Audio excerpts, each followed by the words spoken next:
روزانہ کوئی نہ کوئی نیکی کا کام ضرور کرے۔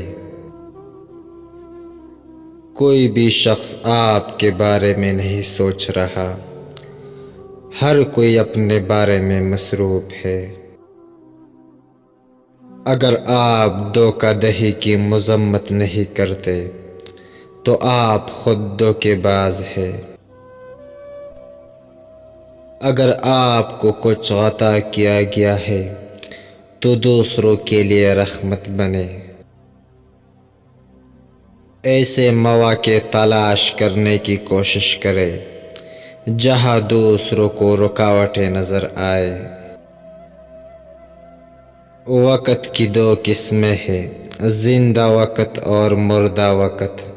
ایک وہ ہے جو آپ کے ہاتھ سے نکل چکا ہے، دوسرا وہ ہے جس کا ہر سیکنڈ آپ کے کنٹرول میں ہے۔ ہمیشہ زندہ وقت کا انتخاب کریں۔ چیزوں کی حقیقت جاننے کے لیے انہیں وقت دے۔ انہیں بھول جائے جو لوگ آپ پر ظلم کرتے ہیں، کیونکہ وہ خود پر ظلم کرتے ہیں۔ بڑے لوگوں کے ساتھ وقت گزارے۔ اپنے کام کا موازنہ دوسروں کے کام سے کرے، اس سے آپ کا کام بہتر ہوگا۔ 4 خوبیوں کی قدر کرے: حکمت، انصاف، جرات اور اعتدال۔ اپنا نام بنانے کی بجائے کام پر توجہ دے، نام خود ہی بن جائے گا۔ انسان سے نہیں، اس سے کیے جانے والے گناہ سے نفرت کرے۔ خود سے سوال کرے، کیا میں ٹیکنالوجی کو استعمال کر رہا ہوں یا ٹیکنالوجی مجھے استعمال کر رہی ہے؟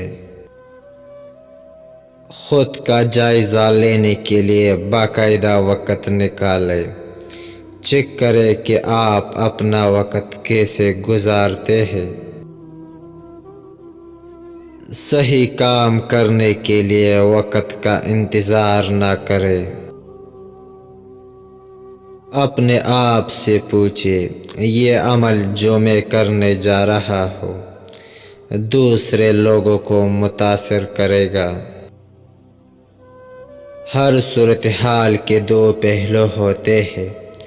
اس کو منتخب کرے جو آپ کو سچائی اور اچائی کو دیکھنے کی اجازت دیتا ہے اور جو مصیبت سے باہر نکال سکتا ہے۔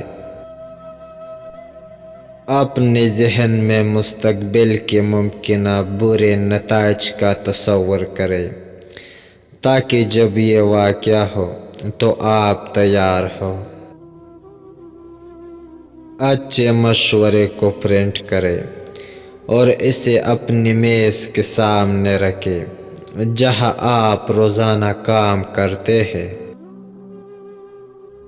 نتائج کے بارے میں بھول جائے، ہر روز تھوڑی بہت ترقی کرنے پر توجہ دے۔ مقصد کے بارے میں سوچے، ضد اور جنون کے بارے میں نہیں۔ ہمیشہ طالب علم رہے اور سیکھتے رہے۔ اچھی چیزیں کتابوں کی دکانوں میں ہوتی ہے۔ ترقی کے بارے میں سوچے، آپ کے کام میں پرفیکشن خود ہی آ جائے گی۔